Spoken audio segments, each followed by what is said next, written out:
afternoon, YouTube. It is Tuesday the 18th of July. I want to talk to you about my day today. I might possibly do more work after I finish this video, but I want to tell you the stats for my day so far, because I'm almost literally doing a perfect day today. I want to tell you about that, and what I mean by that. But I hope you can hear me over the noise of the rain. This is the second time I've recorded this video. I'm going to have to talk a bit louder than I usually would do, and I'm going to hope to be coherent, because the rain isn't going to stop anytime soon. I had a really good day in terms of earnings, but let me start from the start and tell you about my day. So I woke up in the back of my van. The alarm was set for 6 o'clock, and I got myself really ready as quickly as I could. I wouldn't say I jumped out of bed. I'm not keen to get out of bed, but by the time it was 7 o'clock I was ready to go, ready to rock. And I was looking for jobs, and quite a few good jobs came up. If you remember, I stopped at Washington in the northeast last night.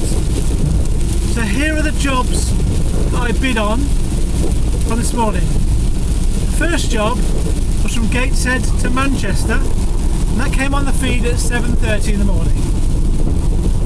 And I bid £150, 150, for a small van job going 145 miles. Didn't get that. Next one was from Gateshead to Bristol at 7:48. It came on the system. I bid £250, £250. That's for a small van going 302 miles. Didn't get that. The next one was on the system for a long time. It's from Sunderland to Marlborough. I initially bid £250, 250, for 303 miles for a long wheelbase job. And then I thought, no, that's ridiculous. It's fair at 300. So although I would have done it for 250, because that's like a day's pay, I felt that was underpricing my worth and the job. So I put on 300, and in the end, that job got cancelled. Now, about this time, or a bit before this, I decided that I wouldn't sit in the van just doing this, and I got out of the van, I went for a walk, and I was walking for my steps while I was bidding. It was really nice weather this morning, and I managed to walk about 2,500 steps away from and to my van. And I was bidding at the same time. So the next one was from Chestnut Street to Ely. It was for a small wheelbase van, 243 miles, and I bid £200. I didn't get that one. That was on the feed at 10 to 9. The next one that came up was Newcastle to Edinburgh at about 10 to 9 again. And I wasn't really that keen on going to Edinburgh. If I go to Scotland, it's because I want to do a long trip. But this was only 118 miles. So I put a bid on, because I couldn't face not bidding. I bid £135 for a small van. Didn't get it. There was another job going to London, which was, to Scotland. It was from North Shields going to Lockerbie. That was for a long wheelbase van, 91 miles. So I bid £105. Didn't get that.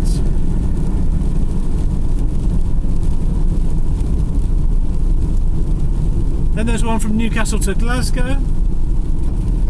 It was a small van job, 152 miles.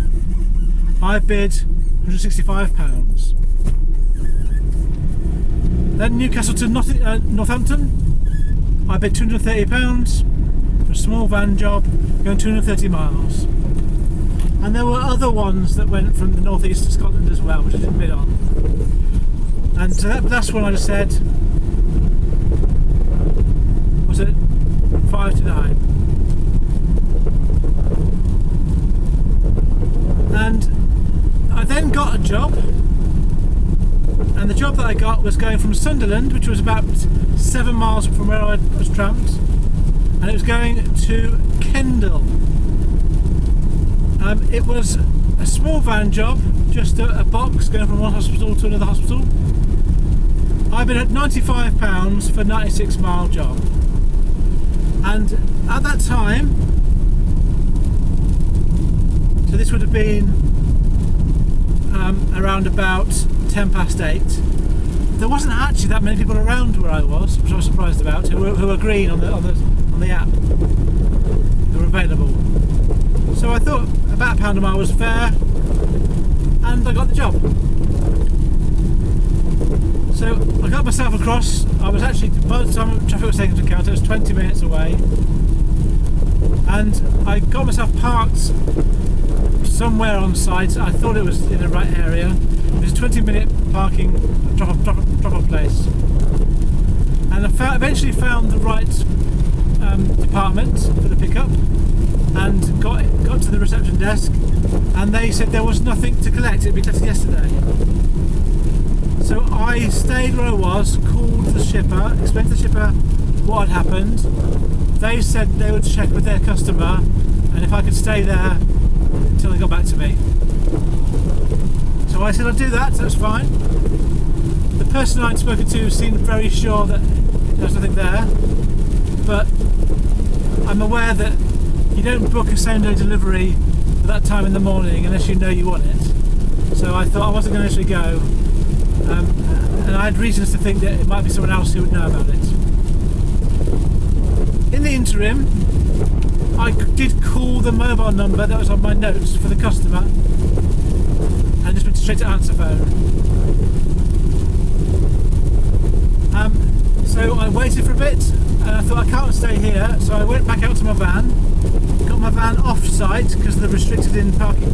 I was restricted from parking for 20 minutes only, and I parked on a street opposite the hospital in a parking bay where there's no restrictions. And I was waited there.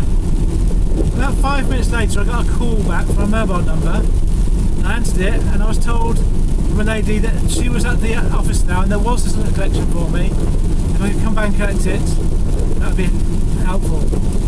So I said that I'd be there in about 10 minutes. I left my van where I was and I walked across. I collected the parcel and then walked back. And I was really disappointed with myself, because it took me about 10 minutes to walk from a van to the hospital and 10 minutes walking back. And I'd happened to, at that point, put my Fitbit on to charge. So none of those steps were counted. I know I've done them, but they won't come in my figures for today. I got back to my van, took a photo of the parcel, a little parcel in the back of my van, and as I closed the door, I got a phone call. And it was the shipper calling me saying he had to cancel the booking because he couldn't get through to anyone. So I explained to him what had happened, that I had got the parcel now, and I was on my way to Kendal. And he offered to pay me some waiting time when I got to the drop-off point, which I thought was really nice of him. Oh, I forgot to mention, when I was walking back from the hospital to my van, this was before I had picked up the parcel, I only at that point remembered I hadn't pressed arrived on site. So I was there about 15 minutes before I officially arrived onto the CX app.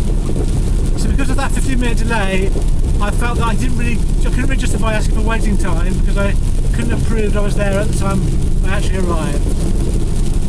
But anyway, as it was, the shipper offered waiting time, which I was very grateful for, and made me think good things of the shipper. Okay, so I got myself back in my van, got myself off on the way to Kendal, found the hospital, It was Westmoreland Hospital in Kendal. I couldn't find anywhere to park, so I just parked on WL lines close to the entrance. And I put the hazard lights on and hoped I'll be okay. I got in there, found the drop-off point, got the lady to sign for it, and then went back to my van. And I was looking for other jobs, but before I closed off the CX booking, before I said POD uploaded, I was trying to call the shipper so that I could get my waiting time, and there was no answer.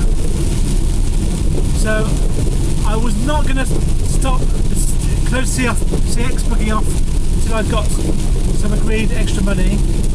So I made my way a couple of miles down the road to the Asda, parked up, and I was calling the shipper all the time. I parked up, about 5 minutes later I happened to be looking at CX and a job came up from Kendal, and I was so pleased because I'd looked and I was the only person in Kendal at the time, and it's a short wheelbase job going to Blackpool, and I thought, well, that's okay, it looks at mileage, 44 miles, so I thought, I'll put my minimum amount £50 for a small wheelbase because it's small, because I'm the only one. And I thought, right there, I'm the only one, so I put 60 on. And I thought, I'm probably not a good chance of getting it, and then I noticed it was the same shipper that had given me the job in the morning. So I thought, for that reason as well, because I've just done a job for them, and you know, I know they're nice people, I'm sure they'll give me this job now. I'm the only person, and I've put a bid on which I think is reasonable. So I left this 60 quid bid on there, and got a call from them. And in that call, I was able to get them to add £10 on for my first delivery, accept my second delivery for a good price.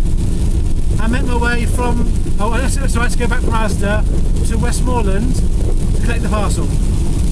I went back to exactly the same department, exactly the same person who signed my collection pod. And I joked with her, I won't see you again today then.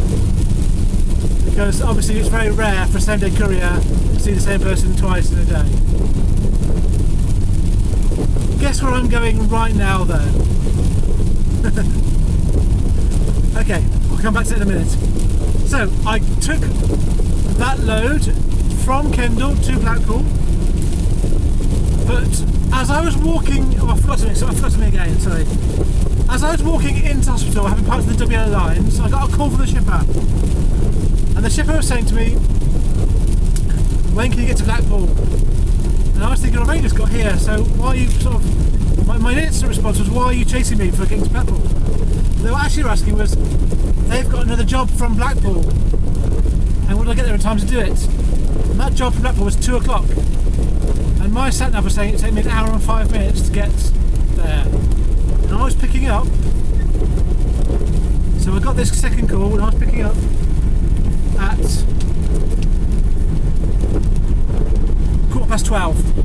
So I had plenty of time to pick it up, get across there, and pick up the third booking. So I gratefully accepted it. I actually said to him, put it on the system, put whatever price you think is fair, and I'll accept it.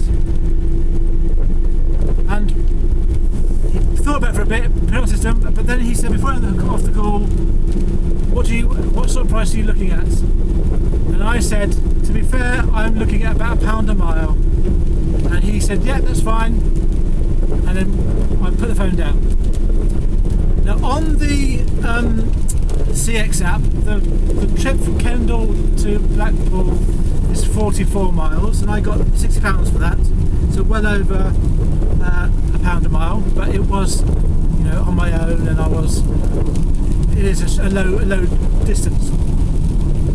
The Blackpool to Sunderland job on the system is 135 miles. And when I looked at it, he'd put on £140, so over £1 a mile. So very nice of him to do that. I do appreciate it. The thing is, when I've actually put it into Google Maps, it's 144 miles. So I've actually got a slightly less than £1 a mile for this job in the end. And this is the job I'm doing right now. And it's going from from Blackpool Hospital to the exactly same hospital I started off with in the morning, to Sunderland.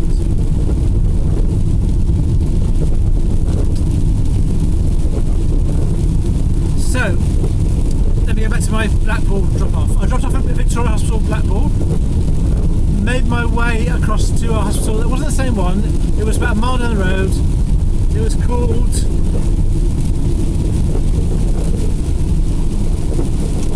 what's the name of it? Spire Fide Coast Hospital, I think it's it. And so I'm doing that job right now. I picked it up from the hospital. Obviously same shipper as before. And so I've ended up doing almost a perfect day. In that I went from point A to point B, from point P to point C, and from point C to point A. Now the only reason why it's not literally a perfect day is because usually point A in this scenario would be your home address. Actually, that was where I tramped rather than my home address, so that doesn't make it perfect. And actually, it wasn't literally the same hospital that I picked up and dropped off from at point C. It was a mile down the road. But I'm going to, for sake of purposes, call it point C, all the same point. So it's like a triangle of jobs, starting and ending in the same place, all for about £1 a mile. No, my dead miles today is about 10 miles in total dead miles. And I'm going to give you my stats for today based on me getting back, because I think it does show something really interesting, or at least I think it's interesting. So here are my stats in the usual style for today, assuming that I get back at 5:30. I started at 8 o'clock in the morning. I'm going to get back a bit before 5:30, but for the sake of this, I'm just going to round it up to 5:30. So my day today will be 9.5 hours. I will have driven today 292 miles. 292. My average pence per mile for fuel is 13.87 pence per mile.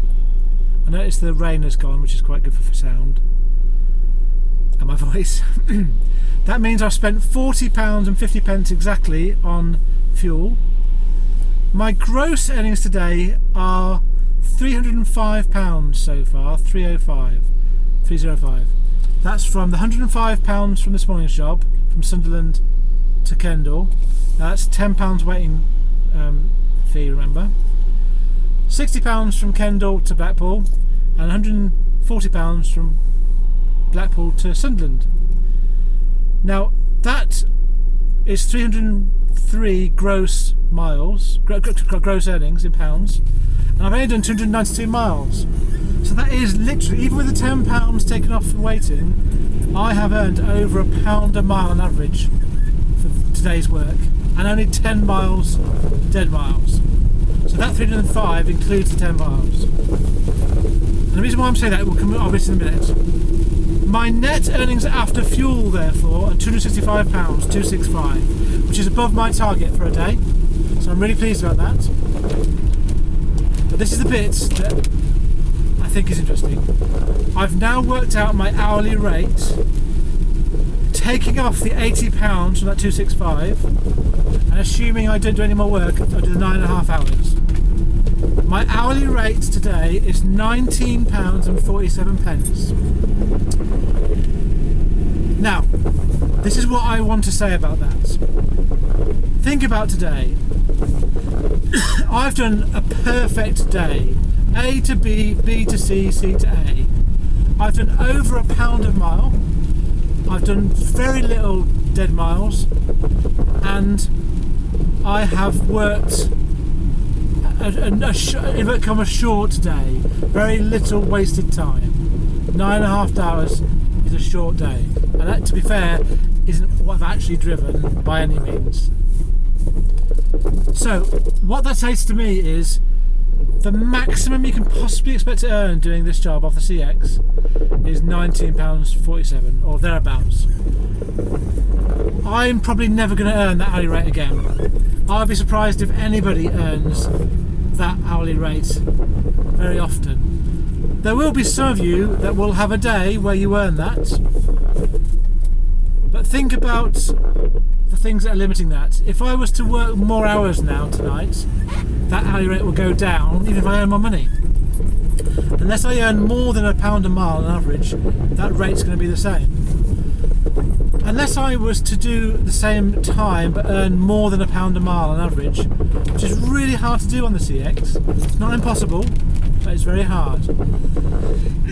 So my conclusion is, if you're trying to earn a living off the CX, I yesterday earned £10.88 a mile after business expenses, and today I earned £19.47 a mile, sorry, 47 an hour after expenses. And that's a good range there. That isn't the most you could earn, isn't the least you can earn, but it's a pretty good range for someone who has no idea. If you cannot afford to live off £19.50, let's say, an hour doing this job, then you probably can't afford to do this job. I just think that most people can afford to earn less than that per hour and still live. I found it really interesting working out that because today I'm not going to get better today. I might earn more money, but then I'd have to do more hours, and I won't earn a better rate than that, I don't think.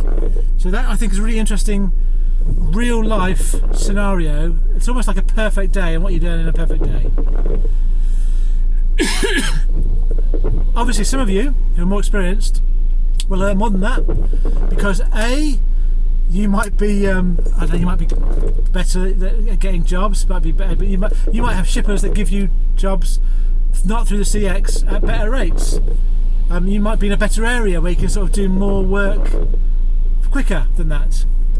But I think that most people will find that a pretty attractive rate, even if they're experienced drivers.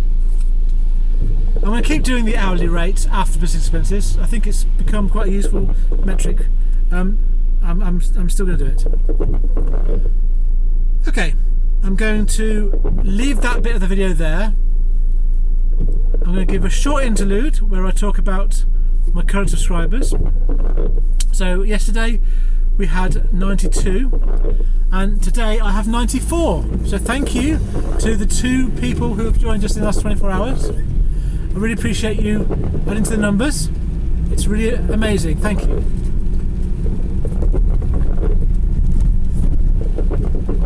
Next, I want to talk about the word work. I've got a lot to say about that word. It's more than I can fit into the time I've got left in this video. I'm going to start to talk and then I will probably leave anything extra for another video. I want to try and keep these videos to about half an hour for a day. We're already on nearly 24 minutes, so I think I'm going to struggle to do it this time. So I'll try and both be coherent and say the things I want to say. But I know, because of the way that I'm going to approach this, it's going to be a bit of a ramble, and then by the end of it, hopefully the points that I want to make will come out of it. So, give you some context. Work is really important to me, but why is that? I've already said in previous videos that I have anxiety about money. I've always had anxiety about money, and I want to give a little bit of a context for that. I can't give the full context because, to be fair, I don't know where it all comes from. It's such a big part of my life. I need to do some more thinking about it, some more work on it to work out where that's coming from. But I can tell you some little things. So I grew up in the 70s.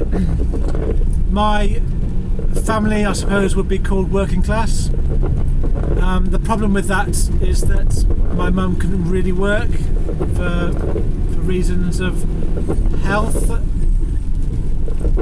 and things, and my dad did all the work, but my parents got divorced when I was 8, and separated when I was 8, divorced when I was 10. So I always felt that money was tight. Obviously Dad moved away from the family home when I was 8, and so yeah, money was tight. I wouldn't at the time have referred to us as being poor, because I don't think I really understood poverty.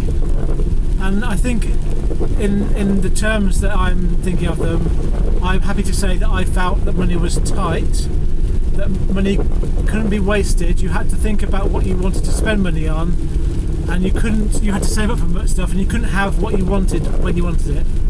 You had some of what you wanted, and you had to wait for it. And I think that's how I would define my upbringing. It was very strongly like that. Now, you might call that poor. I just think I would say money was tight. And I think that's part of why I have anxiety about money. Obviously, that's part of the reason why.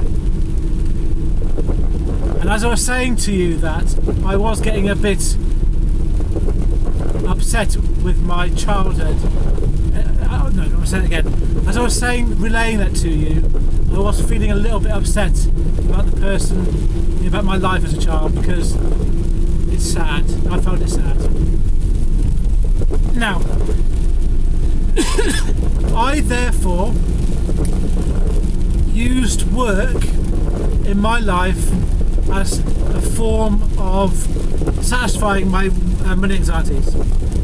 I would work hard, I would put the hours in, I would put the effort in.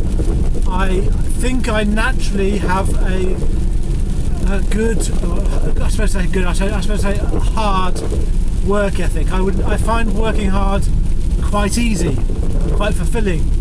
And I'm not saying everyone does. I'm not saying that's right, good or bad. I did say good, I didn't mean good in a moral sense. I mean, the way I see it, it's good for me. So, I find work, giving me money, was an outlet, a way of getting that money.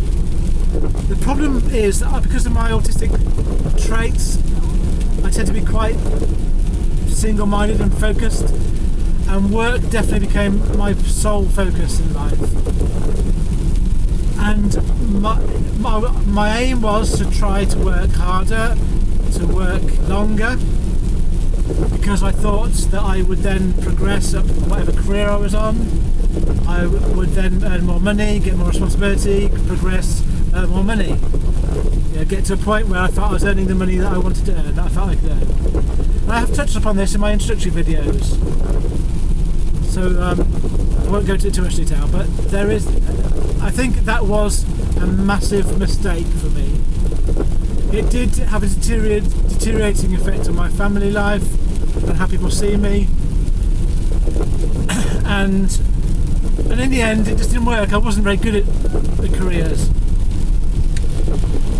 and it was very stressful, and I never really solved the money issues with it. I never really felt I had enough money. My money decision making was poor at times. I had some basic misunderstanding about money, which I now do understand. Interestingly, I'm going to write this down. I'll go into money at another time, because I think it's another subject. I've got stuff I can share about money, which I wish I could tell my younger self. So, work became everything, be all and end all, which to the detriment of my family. And I do regret that, but I can't change it now. But I regret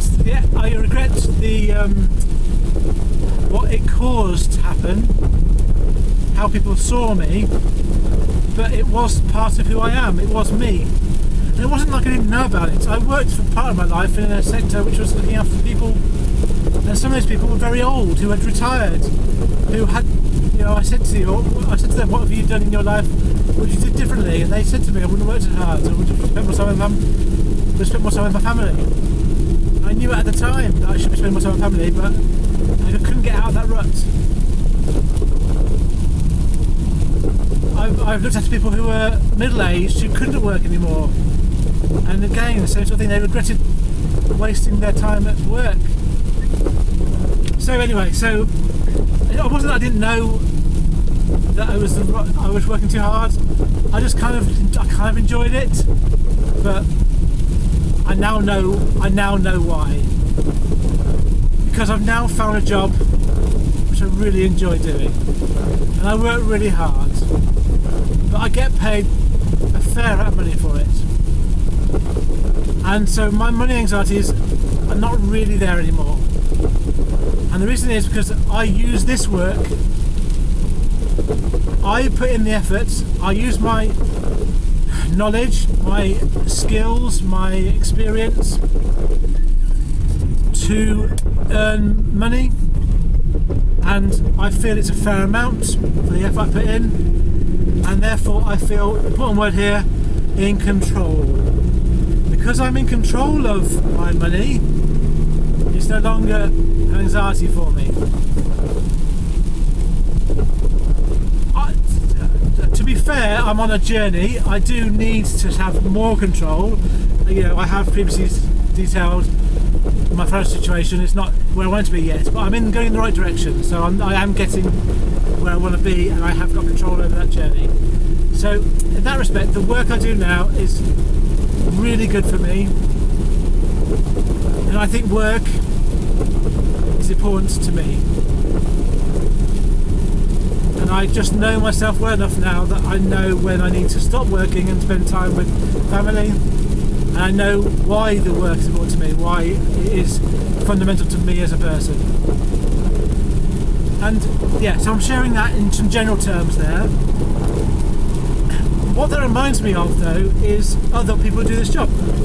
So I feel an affinity with other people who are same day self-employed couriers, but it's a bit ironic, I think, because if you are out there watching this video and you are doing the same job as me, I want you to do well, I want you to succeed, which is why I do these videos to some extent. These videos are for me as well as for people who are starting doing this job.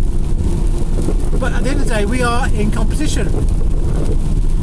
Every job that I win, one of you doesn't get. And every job I bid on that I don't win, one of you has got. Now I'm absolutely happy with that, because I feel it's part of a collective. We're part of a collective. We're not people who are doing this job as employees, we're doing this as self-employed people. So we don't have that security of an employment.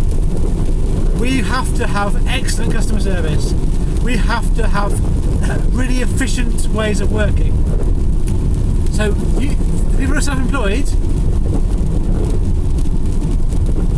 I kind of feel we're in this together, despite the fact that we're competing. So I have no problem in losing a job out to one of you guys, because the next one will come along and I'll get the next one, or the next one after that. And if I don't get one today, I'll get one tomorrow. But what I'm not going to do, I'm not going to reduce my price down to silly prices to win a price so I get a bit of money, and I take a job away from someone else who can do it, who maybe is doing it, who needs it a bit more than I do. So it's important to me to do this job in an ethical way. I'm not saying you need to do it in an ethical way, it's just, that's how I do it, that's my way of doing it. Now, this makes me think about things I hear a lot on social media, on the YouTube comments. And a lot of it is about people who are sometimes negative people, but sometimes just having bad days, and they're talking about the lack of opportunities to earn a living on the CX. And I can see their point, and like everything in life, it's grey. And I can't cover all the points in this video. I've got time because I want to focus on one aspect of it. So we'll come to the another time, but I want to just think about one thing. If you are a same-day courier and you need to have better working conditions, there is an opportunity, there is a mechanism for doing that, and no one so far seems to have mentioned it. So I'm going to mention it in this video. And it comes back to me being a member of a union.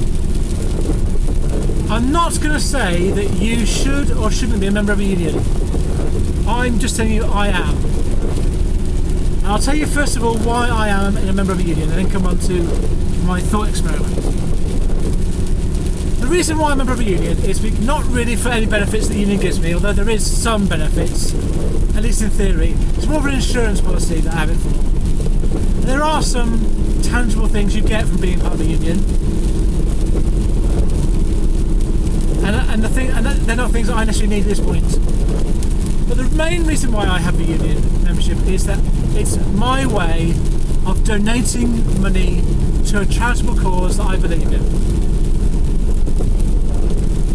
So I pay a small amount each month that I can afford to pay, and I regard it as being a charitable donation. A union is there to work on behalf of its members.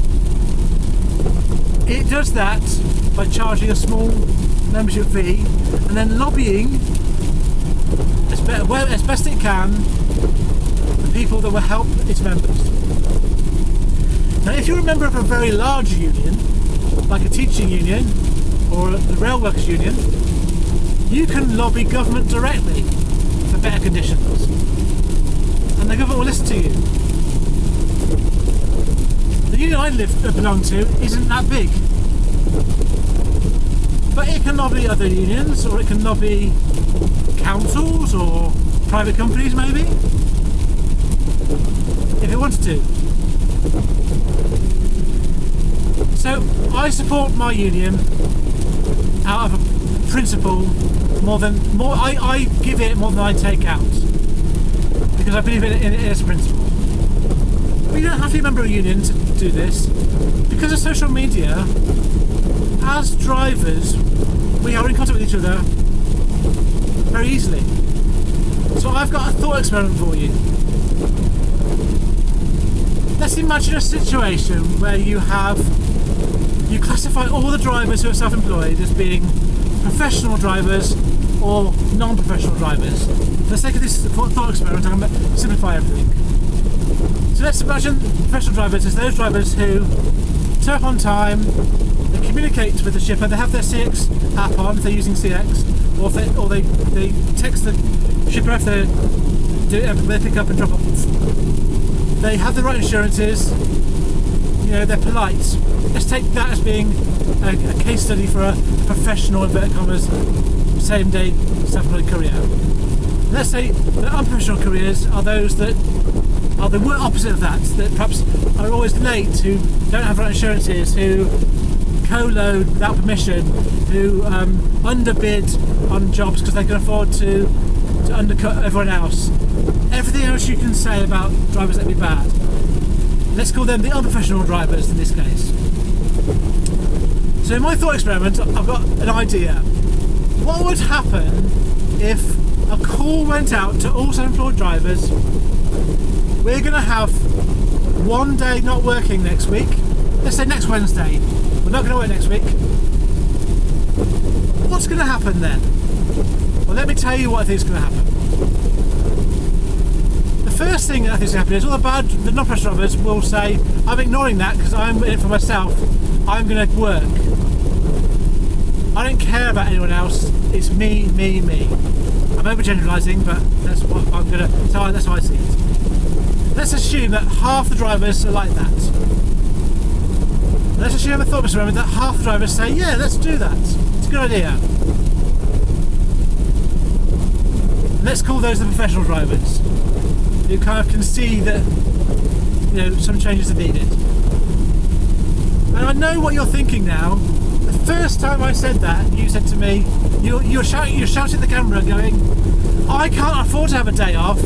Stop being so stupid.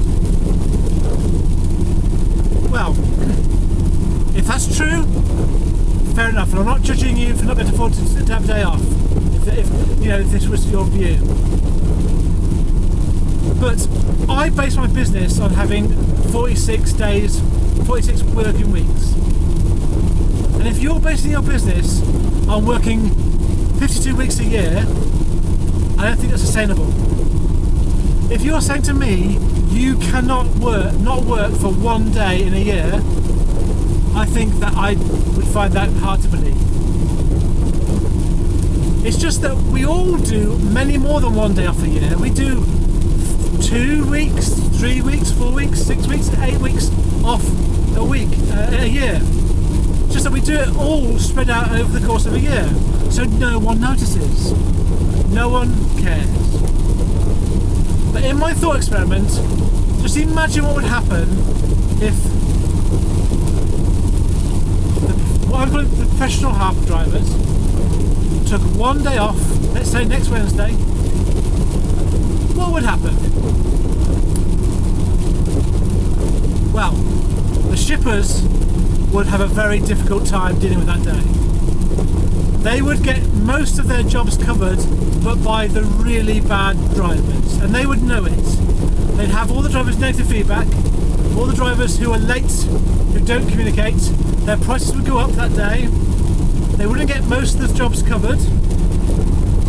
They would then suddenly realise the value that a professional driver has. You wouldn't need, as drivers, to do that more than once.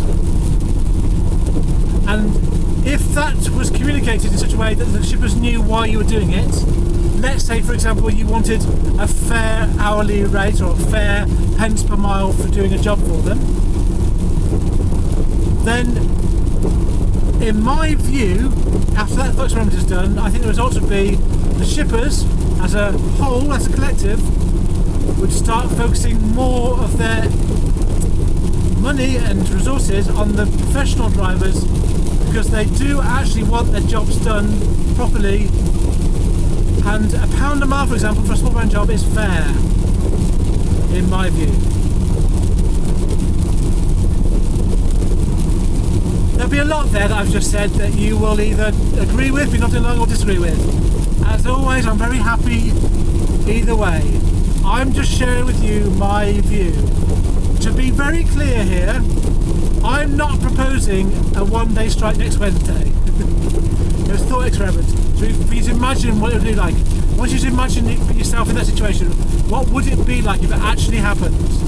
As drivers, we have a lot more power as a collective than we do on our own.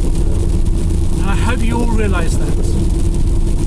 A lot of the comments I see on social media, I don't think you get that. Just imagine doing that, what the outcome would be for us as drivers. Now, I personally, I'm doing alright at the moment. You know, this week I'm doing okay. Last few weeks I've done okay. My first 8 weeks were quite difficult. I'm getting some contacts, I'm doing okay. I don't need to change my strategy right now. So you might be saying, I don't need more money for my job.